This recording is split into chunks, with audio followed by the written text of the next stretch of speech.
श्रीरामचंद्रम शरणं प्रपद्ये श्रीरामदूतं शरणं प्रपद्ये। परम पूजनीय आयमा सोनल मानी 102મી जयंती 22 तारीखे बधी जगह ये उत्सव थवानो छे। ए संदर्भ में सागर भाई अने एमनो परिवार महुआ ने आंगणे आ दिवसे सोनल बीजनो उत्सव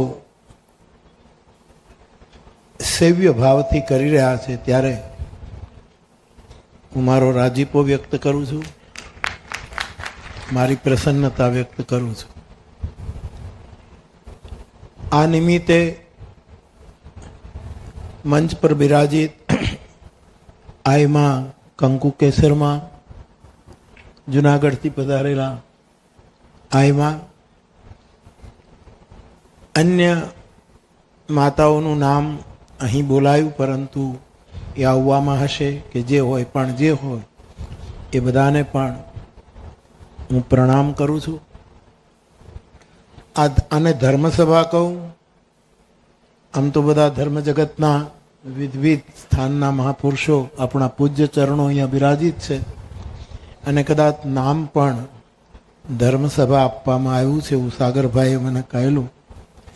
तो धर्मसभा तो छे ज, कारण के सोनल में धर्ममूर्ति हता, परंतु मारी दृष्टि आ सोनल सभा है। आ सोनल बीजने दिवसे आ सोनल सभाનું आयोजन थयुं छे, त्यारे आ सभाना मुख्य आसन पर विराजित पूज्य रमजू बापू जे अनुष्ठान में छे छतां पण अहीं पधार्या छे। तदुपरांत मंच पर विराजित सौ पूज्य चरणों ने बधाने हूँ प्रणाम करूँ छूं। सागरभाई ने लीधे आवेलो आखो समाज ए बधाने पण नमन करीने जय माताजी, जय सियाराम। मने सागरभाई नो बहु परिचय नहीं, अवारनवार आवे, घणा वखतथी आमंत्रण आपे के सोनल बीजने दिवसे आववानुं, पण स्वाभाविक हूँ व्यस्त हों, आवी न शक्यो। आ वखते एमणे मने बहु अनुकूलता करी आपी के आ समये आवशो तो पण चालशे। हूँ खाली 24 कलाक माटे तलगा जरडा आव्यो छुं। हूँ सतत बधी जग्याए परिभ्रमण में होऊं छुं, पण आ समय एमणे गोठवी आप्यो ए उपरथी एणे एनुं नाम सार्थक कर्युं के एनामां पण सागर जेवी उदारता छे। अने आवी उदारता मानी कृपाथी न होत तो आ केटलुं सुंदर आयोजन, केवी सुंदर रचना करी छे, एनो खूब ज सागरभाई मारो राजीपो व्यक्त करूं छुं। आ रचना जेने कॉन्ट्राक्ट आप्यो हशे एने तो करी ज, परंतु आई माना चरण में रहेली श्रद्धानी आ रचना छे। आ श्रद्धाए आवो एक सेव्य उत्सव उभो कर्यो छे। घणी जग्याए आई मानी बीजना दिवसे मारे जवानुं रह्युं छे। बधा ज प्रोग्रामो पोतपोतानी रीते श्रद्धाना मंडप में ज उजवाता होय छे, परंतु महुआ में आ छठ्ठो आई मानो उत्सव आप उजवी रह्या छो, त्यारे आपना कुळ में आई मानी भक्ति निरंतर वधे अने ए आई माना आशीर्वाद आपना ऊपर कायम वरसता रहे एवी हनुमानजीना चरणों में प्रार्थना करूँ छे। रामचरित मानसनी एक चौपाई है, आदि शक्ति जेहि जग उपजाया सौ अवतरही મૂર્યઃ માયા. મનુ અને શત્રુપા રામચરિતમાનસના બાલકાંડમાં ગોમતી નદીને કિનારે નૈમિષારણ્યમાં બહુ તપ કર્યું, ખૂબ કઠિન તપસ્યા કરી, અને એમને દર્શન આપવા માટે એના તપના પ્રતાપે, પ્રભાવે, પરિણામે રામ અને જાનકીજી પ્રગટ થયા.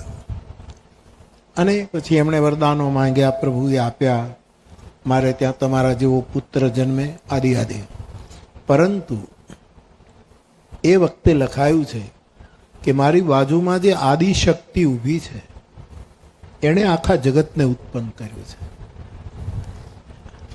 આ પરાંબા, આ જગતની આખી રચના આ મારી ડાબી બાજુ એ આદિશક્તિ છે, એણે ઉત્પન્ન. એટલે શાસ્ત્ર એમ કહે છે કે આખા જગતની ઉત્પત્તિના મૂળમાં કોઈ પરમ શક્તિ વિરાજમાન છે. એને સત્યયુગમાં આપણે ભવાની કીધી, અંબા કીધી, દુર્ગા કીધી, 1000 નામ છે એના.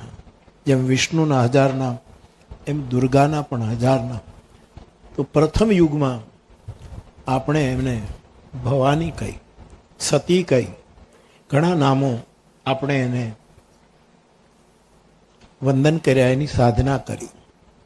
એ જ શક્તિ ત્રેતાયુગમાં સીતાજી રૂપે આવી. ઉદ્ભવ સ્થિતિ સંહારકારિણીમ ક્લેશહારિણીમ સર્વશ્રેયસ્કરીમ સીતામ નતોહમ રામ વલ્લભામ, આમ કહીને તુલસીદાસજી ત્રેતાયુગની એ જ એક જ પ્રવાહ, એક જ શક્તિ, એ જ પરાંબા હરેક કાળમાં જેમ ઈશ્વર સંભવામી યુગે યુગે અવતરે છે, એમ માતૃશક્તિ પણ સમયે સમયે જગતને જ્યારે જ્યારે જરૂર પડે છે ત્યારે આ ધરતી પર પધારે છે. સૌ આય માતાઓને મારા પ્રણામ. જય માતાજી. પધારોમાં સૌ પૂજનીય આય માતાશ્રીઓના ચરણોમાં પ્રણામ કરું છું. હું વાત કરતો હતો કે આદ્ય અંબા ભગવતી ભવાની, આમ તો ચારેય યુગમાં આ માતૃશક્તિઓ કામ કરે છે, પરંતુ સત્યયુગમાં એને આપણે અંબા, અંબાનો અર્થ જ થાય છે માં. અંબ એટલે સંસ્કૃતમાં માં. એ જ તત્વ, એ જ પ્રવાહ નવા નામે, બીજા નામે ત્રેતાયુગમાં ભગવતી જાનકી સીતાના રૂપમાં પધાર્યા. પછી દ્વાપર યુગ આવ્યો, ત્યારે એ જ પ્રવાહમાં, એ જ ધારા, એ જ અવતરણ. પરંતુ દ્વાપરમાં જે શક્તિ આવી એને આપણે માં નથી કહેતા. એને આપણે, જેનું નામ રાધા છે, એને આપણે આહ્લાદીની શક્તિ કીધી છે. રાધા માં અથવા તો એમ કહીને આપણે રાધાજીને પુકારતા નથી, એક એવી પરંપરા રહી. પણ એ આહ્લાદીની શક્તિ છે, એ જ ધારા છે જે રાધા સ્વરૂપે દ્વાપરમાં આવે. અને પછી જ્યારે કળિયુગ આવ્યો ત્યારે આપણે બહુ જ ગૌરવ લઈ શકીએ. કળિયુગના, એમાંય આ કાળમાં આપણા વિદ્વાન બ્રહ્મદેવતાઓ જ્યારે વિધિ કરાવે છે ત્યારે એમ કહે છે કે કલિ પ્રથમ ચરણે, એવું હંમેશા બોલાતું. બાપુ પધારો.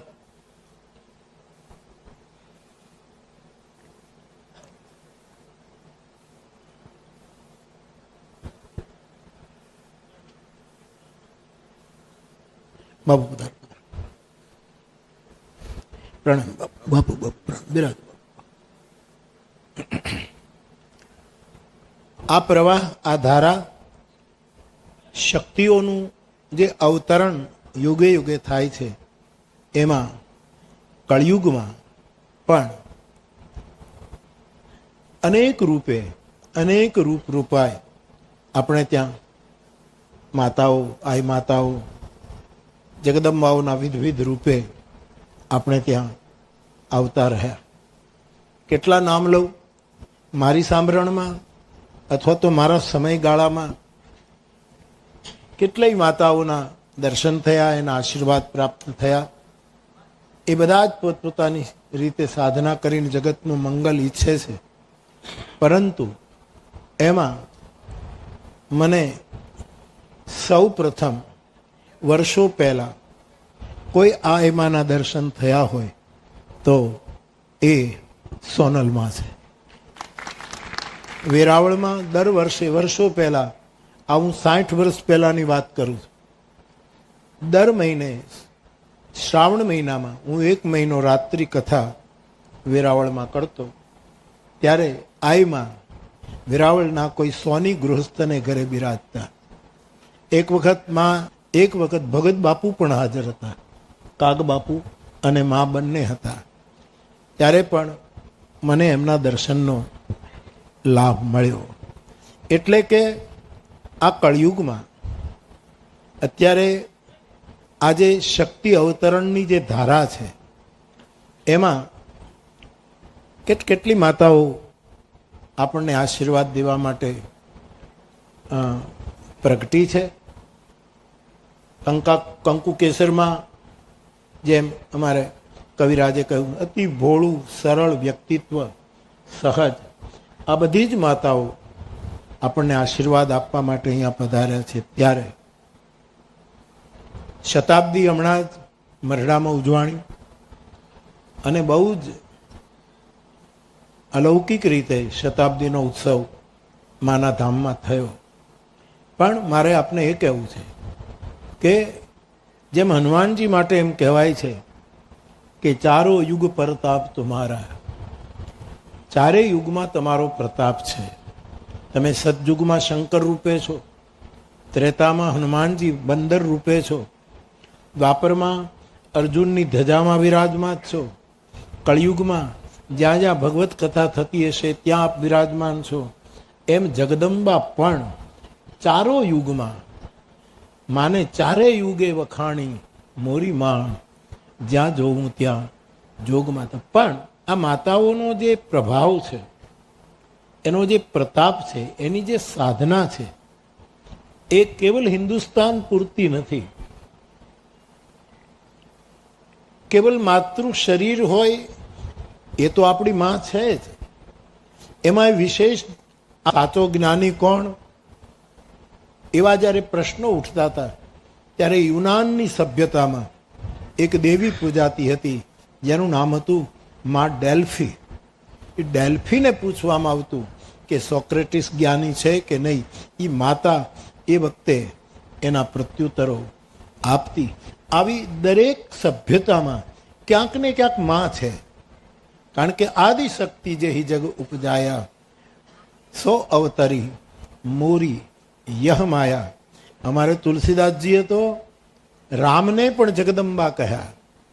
દુર્ગા કોટી અમિત અરિમર્દન. રામ તમે કોટી કોટી દુર્ગા છો, જે અરિમર્દન કરવા માટે, જે જરૂરી નથી એવા તત્વોનો નાશ કરવા માટે આપ અવતાર લે. તો આ બ્રહ્માંડ, આ જગત માતૃમય છે. હું જે કથા લઈને ફરું છું એ પણ માં જ છે ને. રામાયણ મૈયા છે, રામાયણ બાપ નથી. રામાયણ મય. જરૂર તુલસીદાસજી તાત માત શબ્દ વિધિ તુલસી કે ગીતાને પણ આપણે માં જ કહી છે.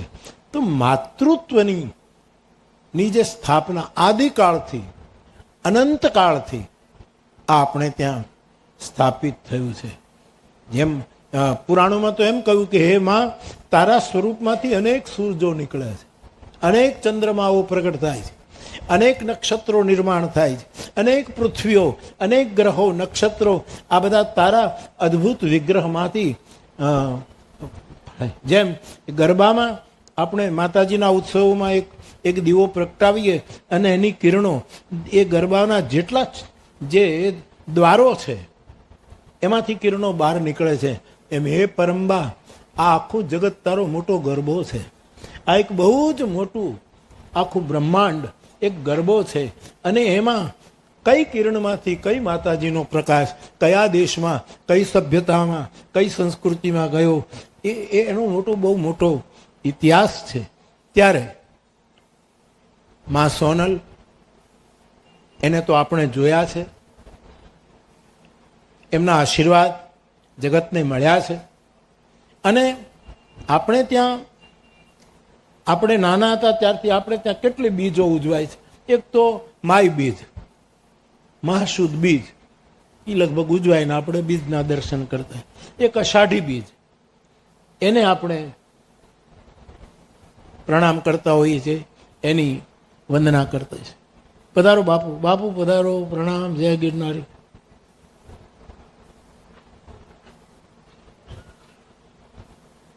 જય દ્વારકાધીશ બાપુ.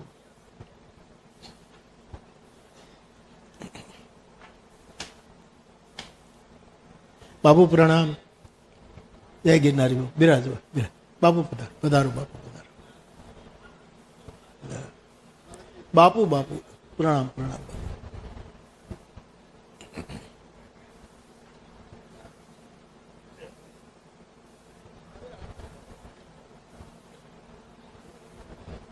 તો હું આપની સાથે જે વાત કરું છું તો કે બ્રહ્માંડ આખો એક ગરબો છે અને એના દ્વારે દ્વારેથી જેટલી કિરણો ફૂટી છે જગતને પ્રકાશિત કરવા માટે, એ બધી જ કિરણો શાસ્ત્રના આધારે જગદંબા નામક છે. એ કિરણો શક્તિ સ્વરૂપા છે. એટલે કહેવાનું મૂળ એ છે કે આપણે જેના દર્શન કર્યા છે એ માને તો આપણે જોયા છે, એના આશીર્વાદ પ્રાપ્ત કર્યા છે. તો એક તો માય બીજ, મહાશુક્લ બીજ, આપણે એને ઓળખીએ છીએ. બીજી અષાઢી બીજ, એને આપણે ઓળખીએ છીએ. ત્રીજી ભાઈ બીજ, એને આપણે ઓળખીએ છીએ. અને રામદેવ પીર બાપામાં 12 બીજનો ધણી એમ કહીને 12 બીજ આપણે એને મને. પરંતુ શંકરના જટામાં જે બીજ છે એના ખોળામાં તો યસ્યાંકે ચ વિભાતિ ભૂધર સુતા દેવા પગા મસ્તકે જગદંબા પાર્તી આદ્યંબા, એ એના અંકમાં કે તુલસીદાસજી મર્યાદામાં કહે કે ડાબી બાજુ બિરાજે છે. પણ બીજ તત્વમાં જે જગદંબા છે એને તો એને ભાલ ઉપર રાખ્યું છે. સ્ફુરન મૌલિ કલ્લોલિની ચારુ ગંગા લસદ ભાલ બાલેન્દુ કંઠે ભુજંગા. એ બીજ સ્વરૂપા, એ ચંદ્રાકાર એક જગદંબાનો સંકેત છે. અને બીજી માં શંકરના મસ્તક ઉપર જે છે એ ગંગામાં.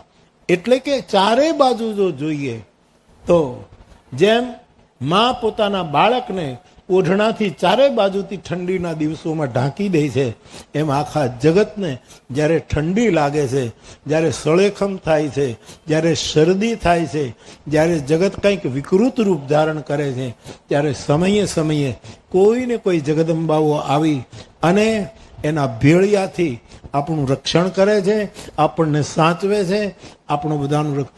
સવાલ એ સોનલમાં આમ તો કોઈ પણ માતાજીઓ જગદંબાઓ શું ન કરી શકે.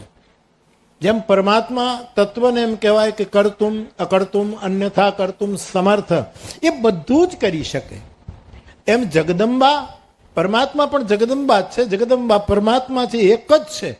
આપણે એને આપણી શ્રદ્ધા પ્રમાણે જોતા હોય તો માં પણ બધું જ કરી શકે. ચમત્કાર કરી શકે, પરચા કરી શકે, મરેલાને બેઠા કરી શકે, રોગની બધું જ કરી શકે, બધાની સાથે એગ્રી. પરંતુ જે કાળમાં સોનલમાં આવ્યા એ કાળમાં શિક્ષણની જરૂર હતી અને તેથી આ માએ શિક્ષણ સંસ્થાઓ સ્થાપી, જુનાગઢમાં સ્થાપી, બહેનો દીકરીઓને અને બધાને ભણતા કર્યા કે તમે ભણશો તો ચમત્કારને બરાબર સમજી શકશો, તમે ભણશો તો પરચાનો તમને બરાબર પરિચય થશે, અંધશ્રદ્ધાથી તમે મુક્ત રહેશો. એક નવું પગલું આ જગદંબાએ મરડાથી ભર્યું. બીજું, આખા સમાજમાં, જગતમાં વ્યસનોથી જગત એટલું બધું દબાઈ ગયું હતું, આ માએ વ્યસન મુક્તિનું અભિયાન ઊભું કર્યું કે આખો સમાજ વ્યસનોથી મુક્ત થાય. મંદિરો બહુ ન બને તો વાંધો નહીં, આયમાં કહે, પણ શારદા મંદિરો ઊભા થવા જોઈએ. કારણ કે શારદા પણ આપણી નવદુર્ગામાં 3 જે મહાદેવીઓ છે એમાં એક મહાસરસ્વતી, એક મહાલક્ષ્મી અને એક મહાકાળી. એકનું કામ સૂર શબ્દ અને સ્વરનું સર્જન કરવું, સુરીલું જગત ઉત્પન્ન કરવું, શબ્દીલું જગત ઉત્પન્ન કરવું, સ્વરમય જગત ઉત્પન્ન કરવું. બે સુરું નહીં, એ મહાસરસ્વતી કરે. મહાલક્ષ્મી આ જગતનું વિષ્ણુના પત્ની હોવાને લીધે પરિપાલન કરે, પોષણ કરે. અને મહાકાળી જ્યારે જગતમાં અનર્થો વધી જાય ત્યારે એનું નિર્વાણ કરવા માટે, એને નિર્વાણ આપીને નિર્માણ કરવા માટે, એટલે આ બધી શક્તિઓમાં આ જગદંબા માએ સરસ્વતીનું રૂપ લીધું, સોનલ માએ, અને એનું શિક્ષણ સંસ્થાઓ સ્થાપી. જગદંબાનું રૂપ, મહાકાળીનું રૂપ લીધું, અને સમાજમાં જે દુરિતો, વ્યસનો, જે કંઈ આવ્યા, વહેમો, જે કંઈ આવ્યું, એ બધાને એણે કાઢી નાખ્યું. અને મહાલક્ષ્મી બનીને આપણા બધાનું એમણે પોષણ કર્યું. અને હજી યુગો સુધી જગદંબાઓ આપણું પોષણ કરતી રહેશે. હવે એટલું જ, મેં ગામડામાં રહું છું, આપણે બધા ગામડાના છીએ એટલે જાણીએ છીએ. નાનો હતો ત્યારે જોયેલું પણ, પરંતુ હમણાં એક પાછું સ્મરણ થયું કે સૂરજમુખી રૂપ ફૂલ જે છે એ સૂરજ ઉગે ત્યારે એના તરફ મોઢું કરે જાય. સૂરજ જેમ જેમ ચાલે એમ સૂરજમુખી ફૂલ ફરતું જાય. સુરેશ દલાલે એક કવિતા લખેલી, સૂર સૂરનો સૂરજ માથે, મીરા સૂરજમુખી રે, મંદિર સાથે પરણી મીરા, રાજભવનથી છૂટી રે. એવી એક કવિતા સુરેશ દલાલની પુરુષોત્તમભાઈ ઉપાધ્યાય એ કમ્પોઝ કરી અને ગાય. તો સૂર્યમુખી ફૂલનું એ સ્વભાવ છે કે સૂરજ ઉગે પછી એની સામે, પણ આખા તળાવમાં સૂર્યમુખી ફૂલ હોય અને સૂરજ ઉગે તો બધા એની સામે જુએ. માનહું નિકર ચકોર, તુલસીદાસજી કહે, એક જ ચંદ્રમાં હોય પણ ચકોરના ટોળાઓ એકને જ જોતા હોય ચારે બાજુ. એમ એક જ સૂર્યને આ બધા જ સૂર્યમુખી ફૂલ. પરંતુ ચોમાસું હોય, મેઘાડંબર હોય, વાદળા છવાયા હોય, અને એવા સમયે સૂરજ તો ઉગી ગયો હોય પણ દેખાય નહીં, ત્યારે સૂરજમુખી શું કરે? ત્યારે શું કરવું? ત્યારે પ્રકૃતિના એક નિયમ પ્રમાણે, મેં એવું સાંભળ્યું છે એટલે કહું છું, જોયેલું ખરું પણ એને વ્યવસ્થિત સાંભળ્યું. પ્રકૃતિના હિસાબે જ્યારે સૂરજ ન દેખાય ત્યારે સૂર્યમુખીઓ શું કરે? ત્યારે એ સૂર્યમુખીઓ એકાબીજાના મોઢા જુએ. આ સૂરજમુખી આ સૂરજમુખીને જુએ, આ એકબીજાને સામે સામે જોઈ અને એ ઉર્જા પ્રાપ્ત કરે. હવે એવો કાળ છે કે આપણે એકબીજાની સન્મુખ થઈએ, વિમુખ ન થઈએ તો સૂરજની જરૂર નથી. આપણને ઉર્જા પ્રાપ્ત થશે, આપણી બુદ્ધિનો પ્રકાશ થશે, આપણી બુદ્ધિ ધિયો યો નઃ પ્રચોદયાત એ સુધી પહોંચશે. આવો આઈ માના આ પ્રાકટ્ય દિવસે, સોનલ માની આ બીજના દિવસે આપણે આવી રીતે એકબીજાની સામે જોતા થઈએ એટલે જોઈએ તો છીએ જ, બધાને મળીએ ત્યારે બધું જ, પણ આમ જોવાનું, એકબીજાને જોવાનું, એનો અર્થ આપણે જે ક્ષેત્રમાં હોઈએ એકબીજાની સન્મુખ થઈએ. વિમુખ થશો તો માતાઓને બહુ ગમશે ને, એકાબીજાને સન્મુખ થવું પડશે. અને સાગરભાઈ, આ માની બીજની ઉજવણી તમે કરી, અદ્ભુત કાર્ય કર્યું. આમાં આપણે બધા જ આજના દિવસે એકાબીજાને આવી રીતે જોતા થઈએ. ક્યાંય રાગ ન હોય, ક્યાંય દ્વેષ ન હોય, કોઈની નિંદા ન હોય, કોઈના પર. હું હમણાં કયા કરું છું કે જે માણસ સંવાદમાં જ આખું જીવન જીવે ને એને પડછાયો વિવાદનો જ પ્રાપ્ત થાય છે. સંવાદ કર્યો, સમાજમાં સમન્વય કર્યો. બાપુ જય ગિરનાર બાપુ, પ્રણામ બાપુ, બિરાજો બાપુ, બાપુ બિરાજો બાપુ, જય ગિરનાર બાપુ, પ્રણામ પ્રણામ. તો આઈ માના આ મંગલ અવસરે આપણે બધા જ એમાંથી પ્રેરણા લઈ લે. આ એક સ્ત્રી શરીર જ હોત ને, સોનલમાં ખાલી સ્ત્રી શરીર જ હોત તો ભગત બાપુ એને આભ કપાળી ન કહે, પણ મજાદરની આંખોએ એના આભને આકાશ જેવું જોયું હશે ત્યારે કહેવાયું હોય છે. એને આભ કપાળી કીધી. એટલું જ નહીં, આમાં કેવળ સ્ત્રી સ્વરૂપા તો છે જ ઉત્સાહ, આપણી સાથે હળી મળવું છે ને આપણા જેવું થઈને રહેવું છે, આપણને એની રીતે ટ્રીટ કરવા છે, એટલે એનું રૂપ આવું છે. બાકી ભગત બાપુને મજાદરની આંખોએ જે જોયું એ તો ઉગમણા ઓરડાવાળી જોઈ, એ તો ઉગમણા ઓરડાવાળી હતી. એવી માં 102ની જન્મ જયંતિ તરફ આપણે જઈ રહ્યા છીએ. ત્યારે હું અહીંયા આવી શક્યો, આટલા સંતોના મને દર્શન થયા, આપ સૌને આ રીતે મળી શક્યો અને માના ગુણગાન. અને શંકરાચાર્ય એમ કહે કે માણસ ભૂખ્યો થાય કે તરસો થાય ત્યારે કોની પાસે જાય? આવું જગતગુરુ આદિ શંકર કહે. અત્યારે સમય બદલ્યો છે, વાત જુદી છે, પણ શંકરાચાર્યના કાળમાં એમ કહે ક્ષુધા તુષારતા જનની સ્મરંતી. આ સમાજને જ્યારે ભૂખ લાગે છે, સમાજને જ્યારે પ્યાસ લાગે છે, ત્યારે એકમાત્ર શરણ છે. જગતગુરુ આદિ શંકર કહે છે જનની સ્મરંતી, માની પાસે જવાનું હોય છે. સાગરભાઈ આપણને બધાને માના ઉત્સવ નિમિત્તે માના ચરણમાં લઈ આવ્યા.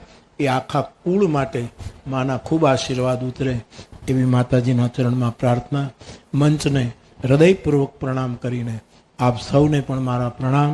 જય સિયારામ, જય માતાજી.